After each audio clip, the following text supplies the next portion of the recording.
Welcome to the 10 Minutes Gold Mine, where every book gives you a treasure of knowledge in just 10 minutes. The History of the Peloponnesian War by Thucydides.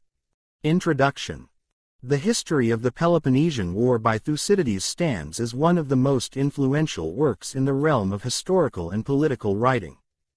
Thucydides, an Athenian historian and general, offers a first-hand account of the brutal conflict between Athens and Sparta that lasted from 431 BC to 404 BC.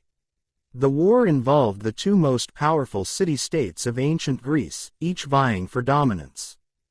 Thucydides' account is notable not only for its detailed narrative but also for its exploration of the nature of power, politics, and human behavior. His impartial, often cynical perspective sets the stage for future works on war and politics, making his observations still relevant today. Part 1. The background of the war. The Peloponnesian War did not arise overnight. It was the culmination of years of political and military rivalry between Athens and Sparta. Athens, a powerful naval state, had grown significantly in influence, especially after its leadership in the Persian Wars. In contrast, Sparta, a land-based military power, was more conservative in its approach but deeply concerned about Athens' rising power. Thucydides emphasizes the role of fear, ambition, and the desire for dominance as the key drivers behind the war. Athens had built an extensive empire, often at the expense of other city-states. The formation of the Delian League, initially a defensive alliance against Persia, saw Athens assume leadership, eventually turning it into an empire with tribute-paying allies. This shift led to growing resentment among the other Greek states, particularly Sparta, which feared Athens' influence. Thucydides points out that the war was largely inevitable due to the deep mistrust between these two powers. While both sides justified their actions, the underlying cause was the shift in the balance of power that threatened the status quo. For Sparta, the rise of Athens was a direct challenge to its way of life, while Athens saw its dominance as natural and justifiable. This struggle for power and control would define the entire conflict. Part 2.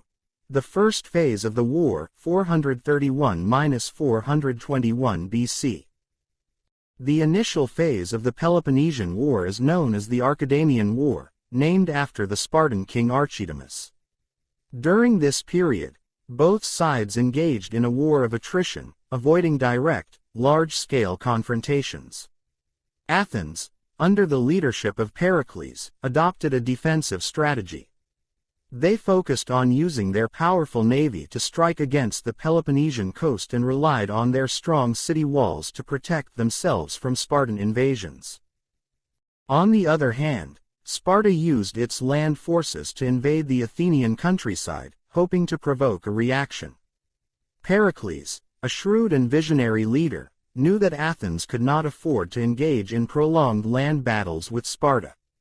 Instead, he encouraged Athenians to stay within the walls of the city, where they could continue to receive supplies from their navy. The Athenians' naval superiority allowed them to raid Peloponnesian territories, but this strategy came at a high cost. The devastating blow to Athens came in the form of a plague that struck the city in 430 BC, killing a significant portion of the population, including Pericles himself. This tragedy weakened Athens both militarily and psychologically, creating political instability and hampering their ability to continue the war effectively. Despite this, Athens continued to hold out, but the toll of the conflict was beginning to show on both sides. Part 3. The Peace of Nisches and renewed fighting, 421–413 BC. After years of stalemate and suffering, the Peace of Nisches was brokered in 421 BC. Named after the Athenian general who negotiated the deal, the peace agreement was supposed to bring an end to the fighting. However, Thucydides makes it clear that the peace was fragile and, in many ways, illusory. Both Athens and Sparta were engaged in secretive activities that violated the peace, and neither side fully trusted the other. During this period, Athens sought to expand its influence further. One of the most notable events was the Sicilian expedition, 415–413 BC.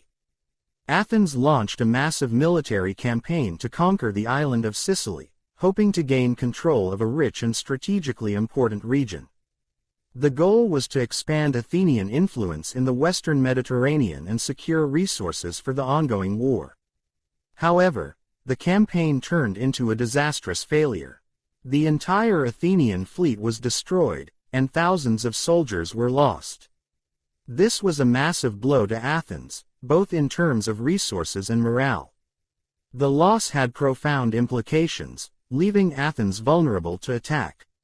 The failed Sicilian expedition also deepened internal divisions in Athens. Thucydides shows how political factionalism and the inability of Athenian leaders to come to a unified decision-making process were key factors in the city's decline. Despite this, Athens continued to fight, but their position was weakened, and the balance of power began to shift in favor of Sparta. Part 4. The Fall of Athens, 413–404 BC. The final phase of the Peloponnesian War marked the end of Athenian supremacy and the eventual collapse of the city-state. Sparta, with significant financial support from the Persian Empire, rebuilt its navy and gained the upper hand on the seas. Athens, meanwhile, struggled to recover from the effects of the Sicilian defeat and internal political turmoil. In 411 BC, Athens underwent a political shift. The democracy was temporarily overthrown and replaced with an oligarchic government, further destabilizing the city. Thucydides notes how the shift in political power affected Athens' ability to respond to external threats.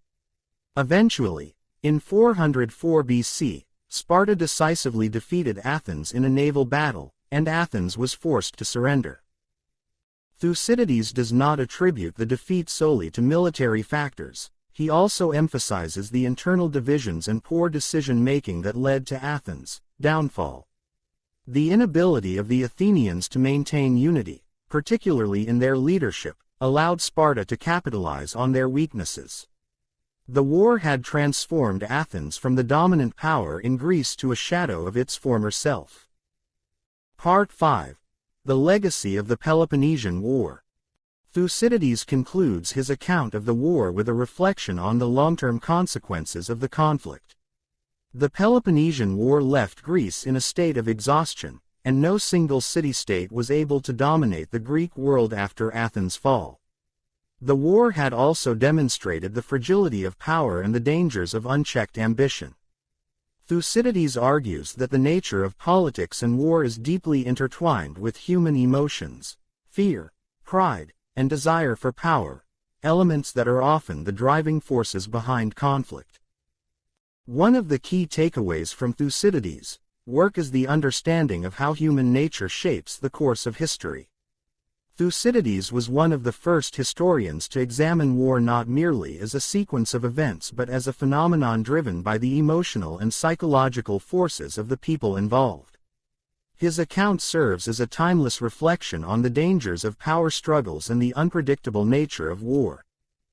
Furthermore, Thucydides' work laid the foundation for political realism, a theory of international relations that focuses on the pursuit of power and the inevitability of conflict between states. His writing has influenced political thinkers and historians for centuries, providing invaluable insights into the dynamics of conflict and the complexities of human behavior in times of war. Conclusion. The History of the Peloponnesian War by Thucydides is a rich and complex work that explores the political, military, and psychological dimensions of one of the most important conflicts in ancient Greek history. Through a combination of detailed narrative and insightful analysis, Thucydides offers a unique perspective on the causes and consequences of war. His exploration of human nature, political ambition, and the pursuit of power remains relevant in understanding contemporary conflicts. What do you think of Thucydides' view on the causes of the Peloponnesian War? Do you think his analysis of power dynamics can still be applied to modern conflicts? What lessons can we learn from the rise and fall of Athens? Share your thoughts in the comments section. That's it for today's 10 Minutes Gold Mine. If you found value in this, don't forget to like, subscribe, and keep mining for more golden knowledge. See you in the next one.